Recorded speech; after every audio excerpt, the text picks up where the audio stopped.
बिस्मिल्लाहिर्रहमानिर्रहीम अस्सलाम वालेकुम hello everyone I hope you all are doing well. आज का जो हमारा प्ले है that's from post colonial literature dream on monkey mountain by Derek Walcott. बहुत ही इंटरेस्टिंग प्ले है। इस प्ले पे ऑलरेडी मेरी एक वीडियो बनी है जिसमें मैंने इस प्ले के की पॉइंट्स और साथ में सेटिंग को डिस्कस किया था।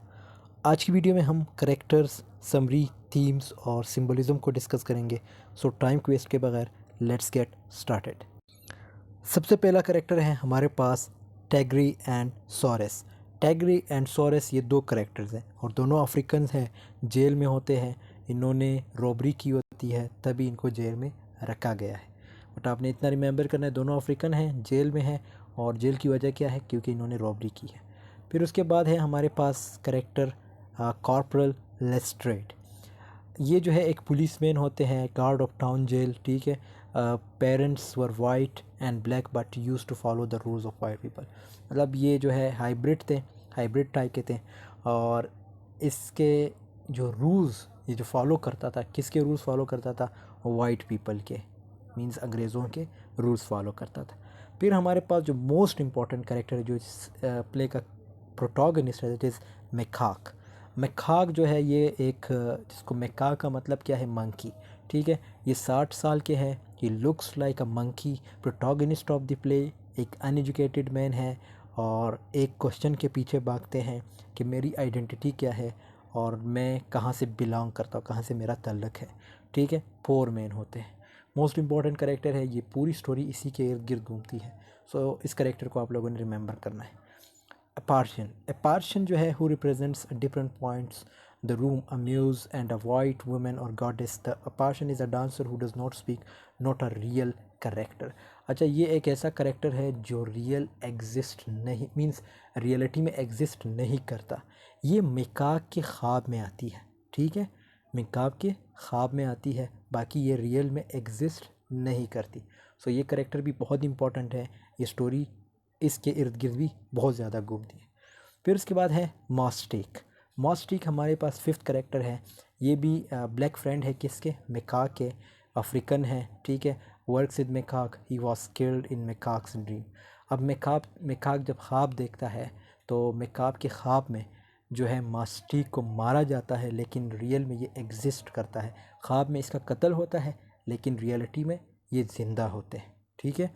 और एक और चीज़, ये एपार्शन जो है रियल में जो है ये गॉडेस है, ठीक है। सॉरी, ख्वाब में जो है ये गॉडेस है, किसके लिए? मेकाक के लिए। लेकिन रियलिटी में ये एग्जिस्ट नहीं करती, मीन्स दुनिया में एग्जिस्ट नहीं करती, सिर्फ मेकाक के ख्वाब में होती है। इसी तरह जो मास्टिक है, लाइक ख्वाब में इसका कत्ल होता है लेकिन रियलिटी में ये ज़िंदा होते हैं।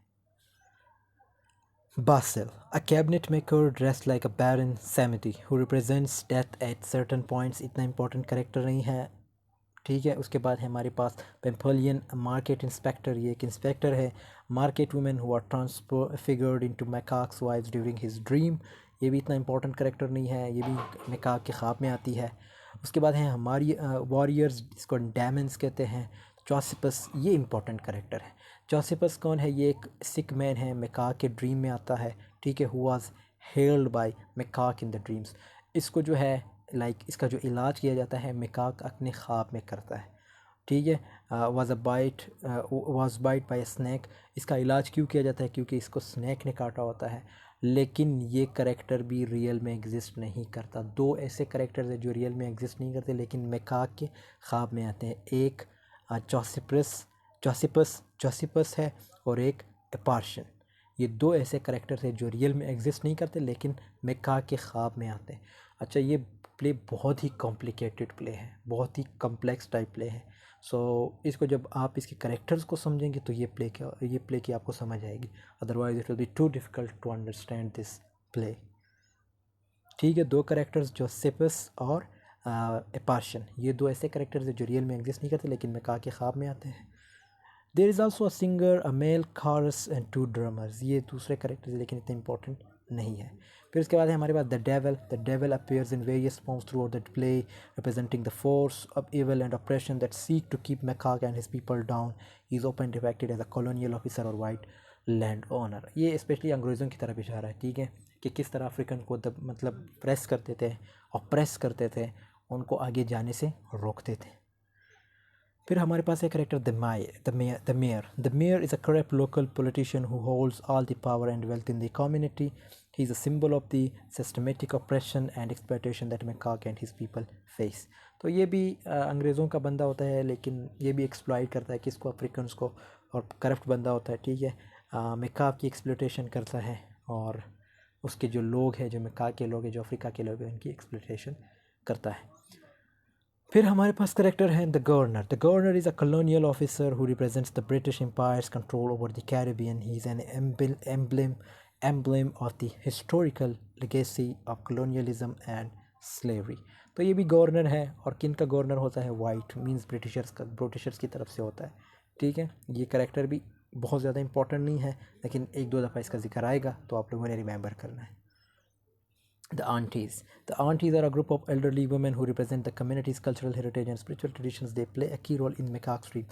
ये भी मैकाक के ख्वाब में आते हैं, ठीक है, और अफ्रीकन कल्चर को रिप्रेजेंट करते हैं। The spirits are the ancestors who appear in Mekak's dreams, offering him guidance and wisdom. They represent the continuity and resilience of African culture despite centuries of oppression. और ये भी इतना important character नहीं है, लेकिन इसलिए मैंने मेंशन किया है ताकि आपको ये कन्फ्यूजन, कल आपको ये सवाल ना हो कि सर आपने तो कुछ करेक्टर्स लिखे थे पेपर में, कुछ और करेक्टर्स आए हैं। सो जो करेक्टर्स इंपॉर्टेंट हैं वो मैंने आपको बता दिए। पूरी स्टोरी कुछ 5-6 करेक्टर्स के इर्द गिर्द घूमती है, बाकी करेक्टर्स का जिक्र 1-2 दफ़ा ही आएगा, लेकिन जो इंपॉर्टेंट करेक्टर है उसको आप लोगों ने याद करने हैं, उसी से रिलेटेड पे क्वेश्चन भी पूछा जाता है। अब आते हैं जो हमारा मेन पर्पज़ है वो है समरी, ठीक है। समरी बस यहाँ तक, इस पूरे करेक्टर्स, जितने करेक्टर्स यहाँ पे मेंशन है, इन्हीं करेक्टर्स के इर्द गिर्द घूमती है। कितने करेक्टर्स हैं, 1 2 3 4 5 6 करेक्टर्स हैं। इन 6 करेक्टर्स के इर्द गिर्द ये समरी घूमती है। अब स्टार्ट लेते हैं समरी की।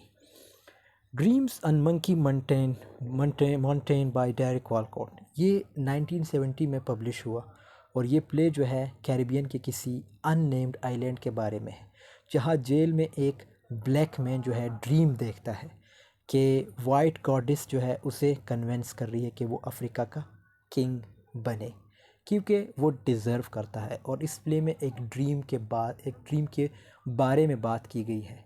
इसमें एक प्रोटोगनिस्ट है जिसका नाम है मैकॉक, ठीक है। उसके ड्रीम के बेस पर ये पूरी स्टोरी जो है रिवील होगी, और इसमें रियलिटी जो है, अच्छा ये पॉइंट इंपॉर्टेंट है, इस प्ले में रियलिटी जो है 10% है, और बाकी 90% जो है सब कुछ ड्रीम में हो रहा होता है। किसके ड्रीम में, मैकॉक के ड्रीम में हो रहा होता है। 10% रियलिटी है, 90% जो है पूरी स्टोरी ड्रीम में है। So you can guess that how complicated this play will be. आप लोगों ने इसको गौर से सुनना है, इम्पॉर्टेंट पॉइंट्स इसके नोट राइट डाउन कर सकते हैं आप लोग नोटबुक में। इस प्ले का जो प्रोटोगनिस्ट है वो कौन है, मैकॉक। मैकॉक जो है मंकी माउंटेन पे अकेला रहता है, ठीक है। और इसको कॉर्पोरल लेस्ट्रेड, ये जो करेक्टर है, कॉर्पोरल लेस्ट्रेड जो है गिरफ़्तार करता है शराब पीकर हलचल मचाने की वजह से। जेल में 2 सेल्स होते हैं, एक सेल में 2 ब्लैक जवान को रखा गया है, और ये जो चोर होते हैं, 2 चोरों को रखा गया है, और ये जो 2 चोर होते हैं इनके नाम क्या होते हैं, टैगरी एंड सोरेस। टैगरी और सोरेस, और ये जो दूसरी सेल होती है, मतलब 2 सेल होते हैं, एक में टैगरी और सोरेस को रखा गया है, और सोरेस को रखा गया है, और दूसरे सेल में जो है दूसरा सेल खाली होता है, उसमें जो है कॉर्पोरल लेस्ट्रेड मैकॉक को डालता है। कॉर्पोरल लेस्ट्रेड कौन है, ये एक पुलिसमैन है, गार्ड है, ठीक है। और एज आई सेड के 2 सेल्स होते हैं, एक में टैगरी और सोरेस होते हैं, दूसरे सेल में जो है कॉर्पोरल लेस्ट्रेड जो है मैकॉक को रखता है, मतलब वहाँ डालता है उसे। और जो कॉर्पोरल लेस्ट्रेड है वो इनके साथ जेल में अच्छा बिहेव नहीं करता, और प्रिजनर्स को एनिमल समझता है, जानवर समझता है। लेकिन जो मैकॉक है वो लेस्ट्रेड के आर्गूमेंट्स पे ध्यान नहीं देता। वो क्या क्या इन ब्लैक प्रिजन्स यानी टैगरी और सोरेस को सुना रहा है। मैकॉक जो है कंफ्यूज होता है, और ये वापस अपने घर मंकी माउंटेन पर वापस जाना चाहता है। अब मैकॉक जो है एक ख्वाब देखता है कि उस कि उसने मंकी माउंटेन पर वाइट गॉडेस की प्रेजेंस देखी है। अब वो वाइट गॉडेस कौन है? ये एपाशन, ठीक है। उसने मंकी माउंटेन पर वाइट गॉडेस की प्रेजेंस देखी है। मेकाक के ख्वाब में ये जो वाइट गॉडेस है ये बताती है कि वो अफ्रीका के किंग का बेटा है। मींस एपाशन जो है मेकाक को ख्वाब में बताती है कि आप जो है अफ्रीका के किंग के बेटे हो और उसे अपने मंकी माउंटेन से अफ्रीका लौट जाना चाहिए। अब मेकाक ने एक और ड्रीम देखा था। देखो अब ड्रीम्स चलते जा रहे हैं, ठीक है, ड्रीम्स ही ड्रीम्स है। अब मेकाक ने एक और ड्रीम देखा था। ये ड्रीम भी मेकाक नहीं देखा कि उससे जो है एक वाइट गॉडेस आती है और उससे कहती है कि आप अफ्रीका के किंग के बेटे हो, आपको वापस अफ्रीका जाना चाहिए, मतलब मंकी माउंटेन से जो है नीचे उतर कर आपको जो है अफ्रीका जाना चाहिए क्योंकि आप एक अफ्रीकन किंग के बेटे हो। फिर दूसरा ड्रीम वो देखता है। मेकाक अब दूसरा ख्वाब देखने लगा है। एज़ आई सेड कि ये 10% रियलिटी है और 90% इसमें जो है ख्वाब ही ख्वाब है। तो मेकाक एक और ड्रीम देखता है जिसमें इसने अपने फ्रेंड मास्टिक को अपने घर के बाहर उसे बेहोश पाया और ये जो है ड्रीम में जो है मास्टिक उसे ठीक करता है। सॉरी, जब ये अपने फ्रेंड जिसमें ये अपने फ्रेंड मास्टिक को अपने घर के बाहर उसे बेहोश पाया और ये जो है ड्रीम में जो मास्टिक है उसे ठीक करता है।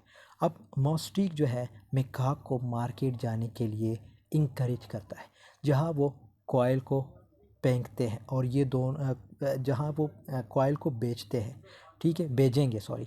और ये दोनों रियल में भी बिज़नेस करते थे क्योंकि ये दोनों फ्रेंड थे। कौन? मास्टिक और मेकाक। ये दोनों आपस में फ्रेंड थे, मेकाक और मास्टिक। और ये दोनों रियल में एग्जिस्ट करते और दोनों रियल में भी बिज़नेस करते थे। लेकिन ये ख्वाब चल रहा है।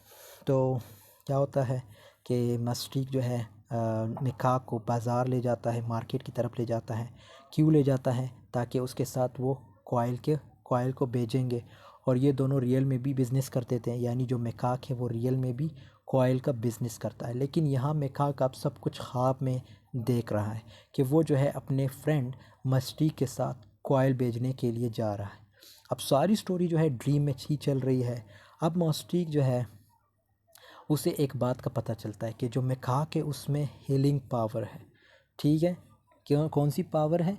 Healing power. यहाँ पे मेंशन है, किधर मैंने देखा था, यहाँ हीलिंग, लाइक किसी को ठीक करना, HEALING, हीलिंग, ठीक है।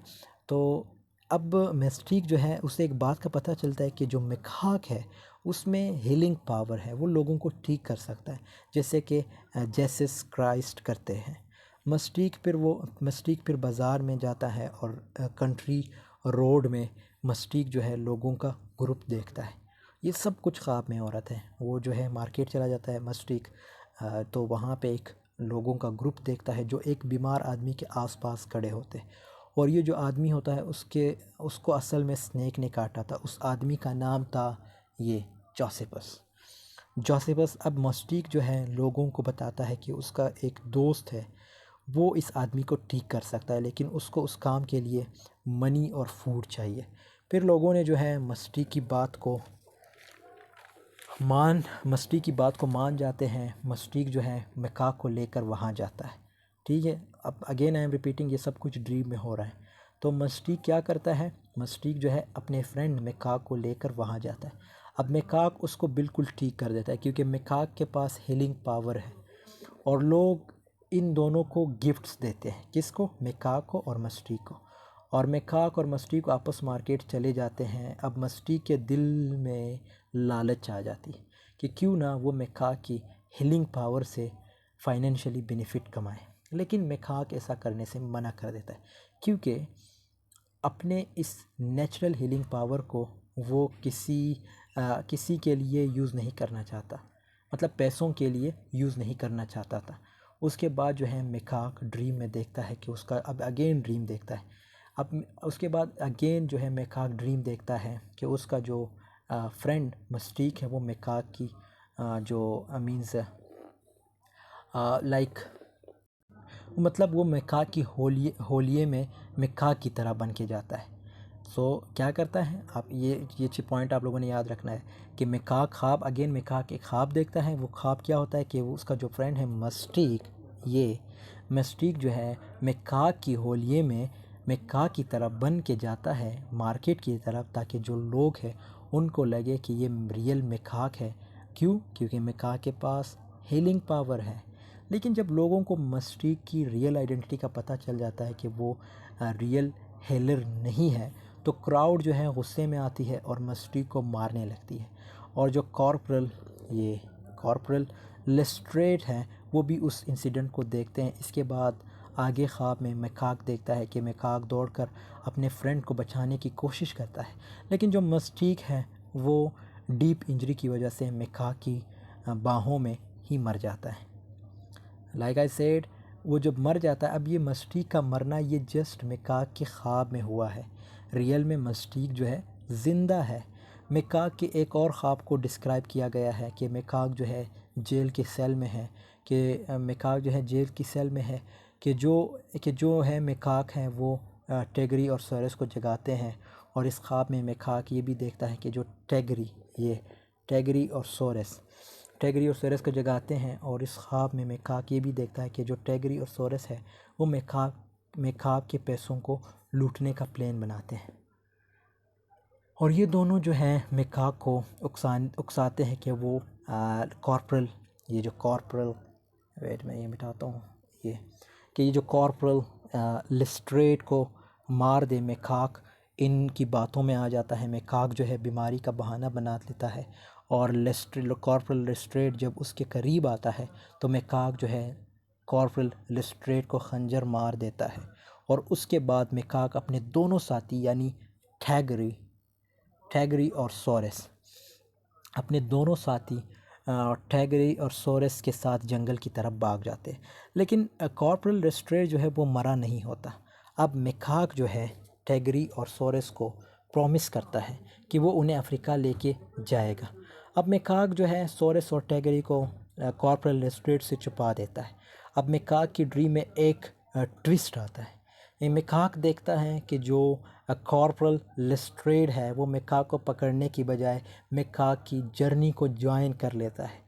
ये जर्नी जो है मेकाक की अफ्रीका जाने की है, जो मेकाक ने ड्रीम में देखा था कि उसे अफ्रीका का जो है किंग बनना चाहिए। तो यहाँ पे मेकाक अपने उस ख्वाब को पूरा करने जा रहे हैं, लेकिन ये सब कुछ मेकाक अपने ख्वाब में ही पूरा कर रहा है। तो यहाँ पे ये कंसेप्ट है ड्रीमिंग इनसाइड अ ड्रीम।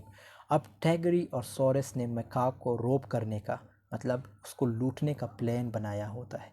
यहाँ पे जो टैगरी और मेकाक है जबरन पैसे मांगने टैगरी और सोरेस जो है मेकाक से जबरन पैसे मांगने लगते हैं, और कॉर्पोरल लिस्ट्रेट जो है टैगरी को उस वक्त मार डालता है। अब ये सब अफ्रीका के लिए निकल जाते हैं, और जो कॉर्पोरल लिस्ट्रेट है वो कहता है कि वो मेकाक के कहने पर वहाँ लॉ को इन्फोर्स करेगा, और जो कॉर्पोरल लिस्ट्रेट है वो ये भी बताता है कि वो ब्लैक लोगों की हिफाजत करेगा, ना कि वाइट लोगों की। अब मेकाक जो है उसको अफ्रीकन कोर्ट में एज अ किंग लेके जाते हैं, और जो कॉर्पोरल लेस्ट्रेड है वो क्राउड को ज़ोर ज़ोर से बोल रहा होता है कि मेकाक के हक़ में नारे लगाए जाए। लेकिन मेकाक अभी भी अनहैप्पी है और अपने आप को एज अ होलो मैन देखता है। अब जो लोग हैं वो कॉलोनल ड्रेसेस को छोड़कर अफ्रीकन ड्रेसेस को पहनने लगते हैं। जो कॉलोनियल ड्रेसेस होते हैं, मींस जो कॉलोनाइजेशन के ड्रेसेस होते हैं, जो वेस्टर्न ड्रेसेस होते हैं, उसको छोड़कर अफ्रीकन ड्रेसेस को पहनने लगते हैं। अब कॉर्पोरल लेस्ट्रेड जो है बादशाह के सामने प्रिजनर्स की एक लिस्ट देता है, और इस लिस्ट में वाइट पीपल थे जिन्होंने ब्लैक लोगों को डिस्क्रिमिनेट किया था, उनको एक्सप्लॉइट किया था, और इन सब को सज़ाए मौत सुनाई जाती है। अब मेकाक जो है अफ्रीका का किंग बन चुका है। इसके बाद जो है मेस्टीक है उसको भी कोर्ट में घसीट कर लाया जाता है, जैसे मेकाक की ड्रीम में उसे धोखा देने के लिए एक्यूज़ किया जाता है, मींस इल्ज़ाम लगाया जाता है, और मेस्टीक को भी फांसी की सज़ा सुनाई जाती है। इसके बाद जो वाइट मैन है उसे भी लाया जाता है। वाइट मैन से मुराद ए पर्सन, ये रियल में एग्जिस्ट नहीं करती, ठीक है, ये ख्वाब में आती है। किसके ख्वाब में? मेकाक के। अब वाइट वुमेन जो है उसको भी लाया जाता है और कॉर्पोरल लेस्ट्रेड है वो मेकाक से इसके लिए फांसी की सज़ा मांगता है। जो कॉर्पोरल लेस्ट्रेड है वो मेकाक से इस वाइट वुमेन के लिए फांसी की सज़ा मांगता है।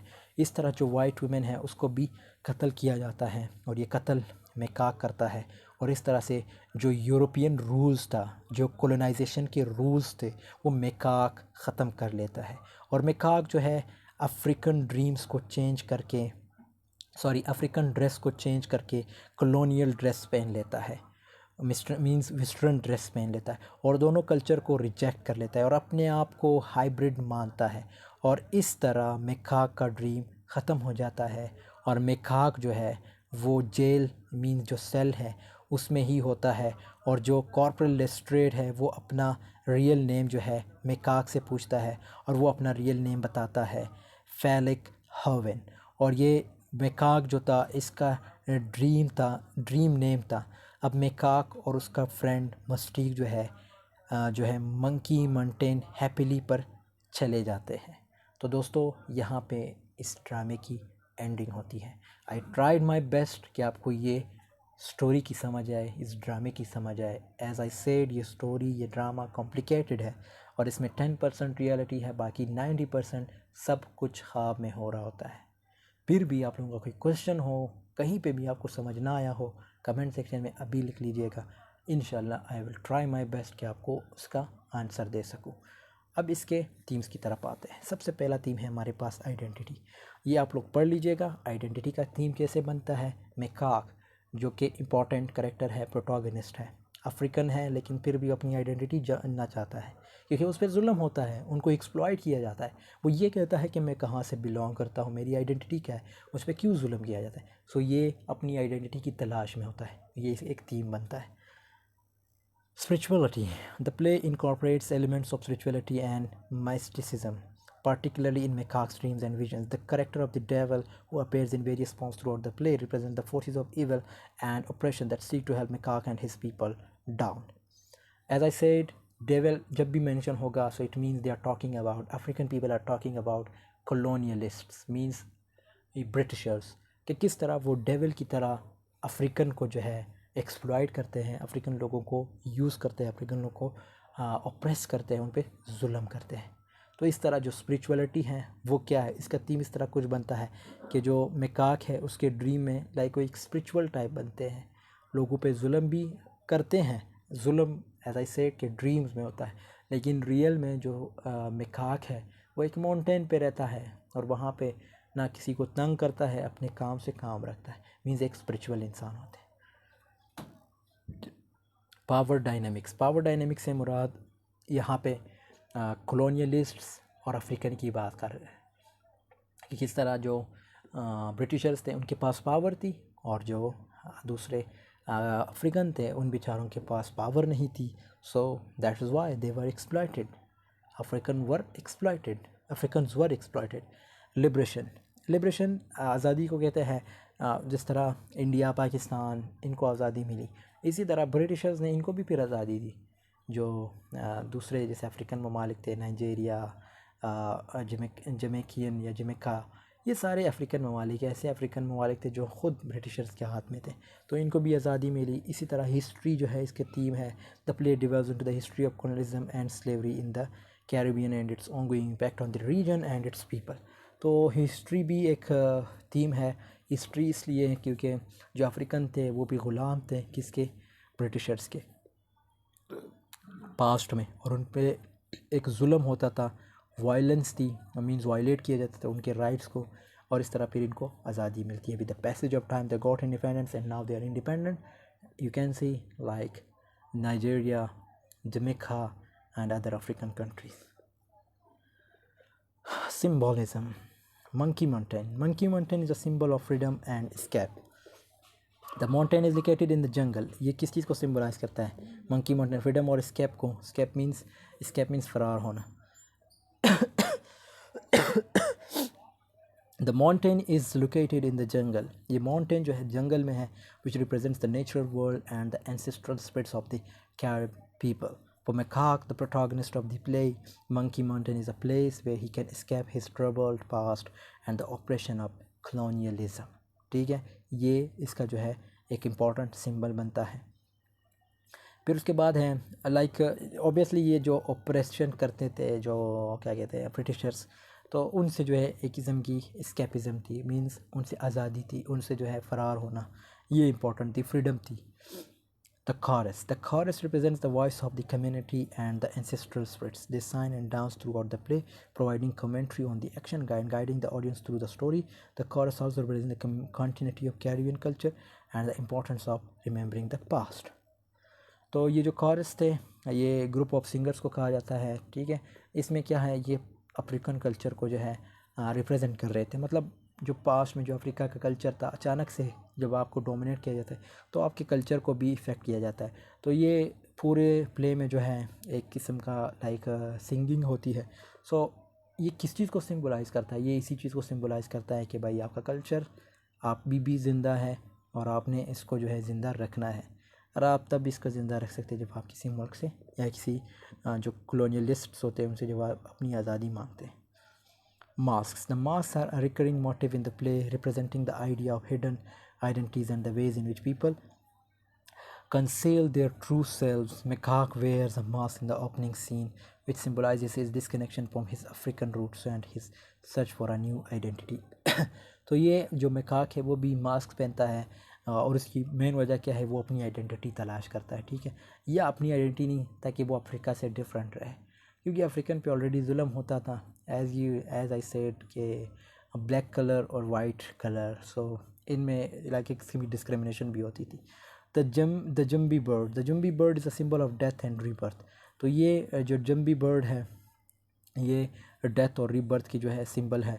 It appears throughout the play representing the cycle of life and the idea that death is not the end, के मौत जो है वो आखिर नहीं है, बल्कि the jumbie bird also represents the supernatural world and the ancestral spirits. तो ये जो एंसेस्ट्रल स्पिरिट्स होते हैं उनकी जो कुर्बानियाँ हैं उनको भी जो है रिप्रेजेंट किया जाता है, ठीक है। मतलब एक बंदा मरता है तो इसका ये मतलब नहीं कि भाई आपकी जो है आज़ादी के जो ख्वाब है उसको छोड़ दे, बल्कि आपकी जो नस्लें हैं उसको भी मतलब इस चीज़ को जो है याद रखना चाहिए। जो एंसेस्ट्रल स्पिरिट्स थे, जो जिस तरह उन्होंने कुर्बानियाँ दी, जो आपके आबा अजदाद थे, तो उनकी कुर्बानियों को जो है याद रखना चाहिए। उसके बाद है the white suit. The white suit is a symbol of power and operation. White suit किस चीज़ को, white people, white suit, it always shows dominancy. It means like we are talking about that someone is dominant. Like the same, Britishers were dominant. They were dominant, they were dominating whom? Africans. So white suit किस चीज़ को symbolize करता है? Power को, operation को, जुल्म को। It is worn by the governor. ये governor पहनता है जो कि करेक्टर है, who represents the colonial authorities and the forces of imperialism. तो ये इस चीज़ को जो है सिम्बलाइज़ करता है। The white suit also represents the idea of assimilation, as Makak is forced to wear a suit when he is brought before the governor. तो Makak को जो है उसको भी फोर्स किया जाता है कि वो सूट पहने। क्यों? अब ये पावर है, ठीक है, कि पावर है कि भाई आपने सूट पहनना है। क्यों? क्योंकि आप ये एक हुक्म है, आपने गवर्नर से मिलना है। सो वाइट सूट हमेशा किस चीज़ को सिम्बलाइज़ करता है? पावर को, ऑपरेशन को। तो दोस्तों यहाँ पे हमारी स्टोरी की एंडिंग होती है, हमारे प्ले की एंडिंग होती है। आई होप आपको ये वीडियो पसंद आई होगी। पसंद आई है तो ज़रूर लाइक कमेंट शेयर कीजिएगा और प्लीज़ अपने क्लास फेलो के साथ ज़रूर शेयर कीजिएगा। बहुत ही इन्फॉर्मेटिव वीडियो थी। आई ट्राइड माई बेस्ट कि आपको इस प्ले की समझ आए। कॉम्प्लिकेटेड प्ले है, कॉम्प्लेक्स है, लेकिन फिर भी कोई क्वेश्चन है कमेंट सेक्शन में पूछ सकते हैं, या मेरे व्हाट्सअप नंबर पे मैसेज कर सकते हैं, या आप मुझे इंस्टाग्राम पे मैसेज कर सकते हैं। सेम मेरे नाम से जो है इंस्टाग्राम अकाउंट भी है, इसी चैनल के नाम से, इंग्लिश विद AR कॉमरेड। सो मिलते हैं नेक्स्ट वीडियो में, तब तक के लिए अल्लाह हाफ़िज़, टेक केयर ऑफ़ योरसेल्फ।